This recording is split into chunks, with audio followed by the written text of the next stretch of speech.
आज की कहानी एक डरावनी कहानी है। मनहूस भूत प्रेत के आतंक की कहानी है। आज बस ने मुझे अचानक किसी कच्चे रास्ते पर उतारा। वहाँ आसपास कुछ पेड़ थे और एक सकरा रास्ता। एक पेड़ पर 8-10 कौवे बैठे थे और मुझे देखकर वे सारे बेहताशा चिल्लाने लगे। मैं उन्हें अनदेखा कर गांव की ओर आगे बढ़ गया। आगे मुझे कुछ कच्चे मकान नजर आए। मैं उन मकानों की ओर जाने लगा तो बाहर बैठे लोग सटासट घर के अंदर चल दिए। ये बात मुझे पहले तो थोड़ी अजीब लगी। मैं वहीं एक मकान के पास झाड़ के नीचे बैठ गया और सोच रहा था कि अब किससे मदद मांगूं। अचानक मेरी नजर उस पेड़ की डाल पर गई। वहां पर एक डरावनी काली बिल्ली बैठी थी जो मेरी ओर ऐसे घूर कर देख रही थी जैसे मेरा शिकार कर लेगी। मैंने उसे डराने की कोशिश की तो वह उल्टा मुझे ही घुर्रा कर डराने लगी। कुछ देर बाद मैंने उसको अनदेखा कर दिया और फिर से वहीं बैठ गया। तभी अचानक उस बिल्ली ने पीछे से मेरी गर्दन पर वार कर दिया। उसने अपने चारों बड़े दांत मेरी गर्दन पर गड़ा दिए और चारों पैरों के पंजों से मेरे कंधों को नोचने लगी। मैंने फौरन उसे दूर हटाया और वहां से खड़ा हो गया। यह सब चल रहा था तभी वहां पर एक डाकिया निकला और उसने मुझसे पूछा कि मैं वहां क्यों आया हूँ। मैंने उसे अपना मकसद बताया तो उसने कहा कि यहाँ के लोग आपकी कोई मदद नहीं करेंगे।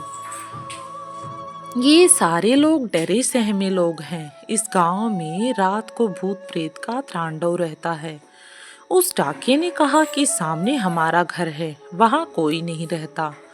हम इस गांव को छोड़ चुके हैं और पास के गांव में रहने चले गए हैं। आप चाहें तो मैं उस बंद घर की चाबी आपको दे दूं। आप वहाँ रह लीजिएगा। मैंने फौरन हाँ बोल दी, क्योंकि वो मेरी सबसे बड़ी समस्या थी। अब गांव में एक घर मिल गया था और आगे फौरन मुझे अपना काम शुरू करना था। गले पर थोड़ी मरहम पट्टी करके मैंने अपना काम शुरू कर दिया। कौवे वाली बात, बिल्ली वाली बात, लोगों के घर में चले जाने की बात और भूत प्रेत की बातें अफवाहें, इन सब को तालबंद तरीके से मैंने लिखना शुरू कर दिया। उस गांव में मेरे लिए भरपूर मसाला था। जैसा मैं उम्मीद लगा कर आया था बिल्कुल वैसा ही। जो शांति से मैं अपने काम में जुट गया। रात के करीब 2 बजे मैंने लिखकर अपना लैपटॉप स्विच ऑफ किया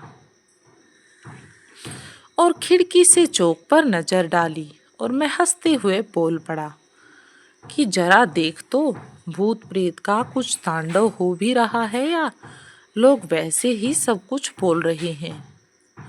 खिड़की से झांक कर देखा तो मेरे रोंगटे खड़े हो गए। एक आदमी एक लड़की का गला दबा रहा था और एक आदमी उस बिल्ली वाले पेड़ पर रस्सी लटका रहा था। फिर उन्होंने उस लड़की को बालों से पकड़ लिया और पेड़ के पास घसीटा और उसके गले में रस्सी डाली।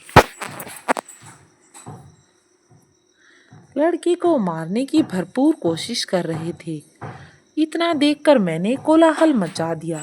मेरे हाथ में जो कुछ भी आया उसे लेकर मैं चिल्लाता हुआ फौरन पेड़ की तरफ भागा।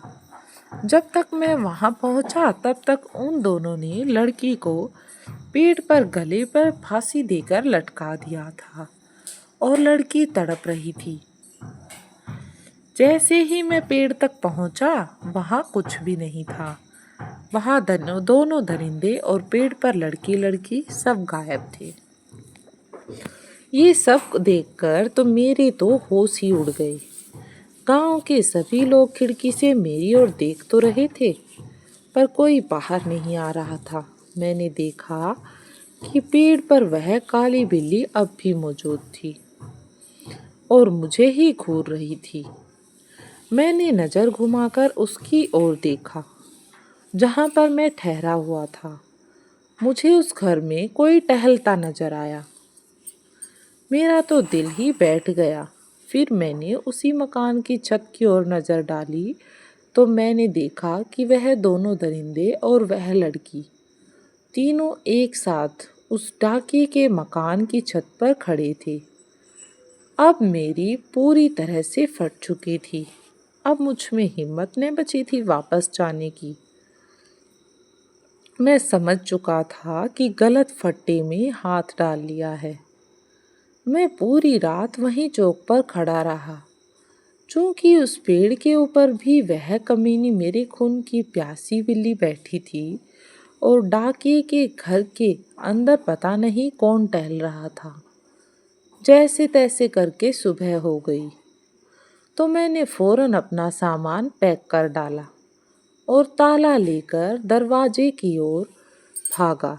अभी मैं दरवाज़ा बंद करने ही वाला था कि मेरी नज़र दीवार पर पड़ी। वहाँ जो देखा उसे देखकर मेरी जबान हलक से नीचे उतर गई। उस दीवार पर उसी डाकिए की हार चढ़ी थी जिसने मुझे रहने के लिए वह घर दिया था और उस तस्वीर पर उसके जन्म और मरण की तारीख लिखी हुई थी। वह डाकिया 20 साल पहले मर चुका था। मैं जिससे मिला वह उसका प्रेत था। वो तो सिर्फ मेरी मदद करने के लिए आया था। अपना बैग हाथ में लिए ताला चाबी वहीं फेंककर मैं दौड़कर उस गांव के बाहर भाग आया।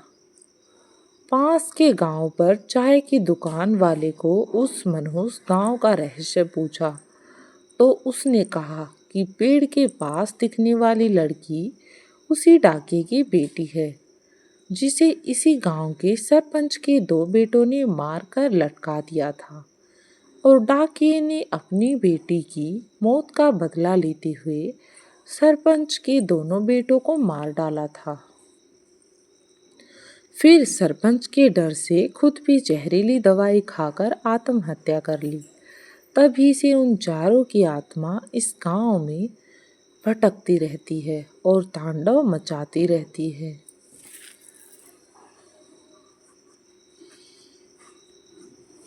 बस फिर क्या था, ये सुनकर मेरे तो रोंगटे खड़े हो गए। स्टोरी अच्छी लगी हो तो वीडियो को लाइक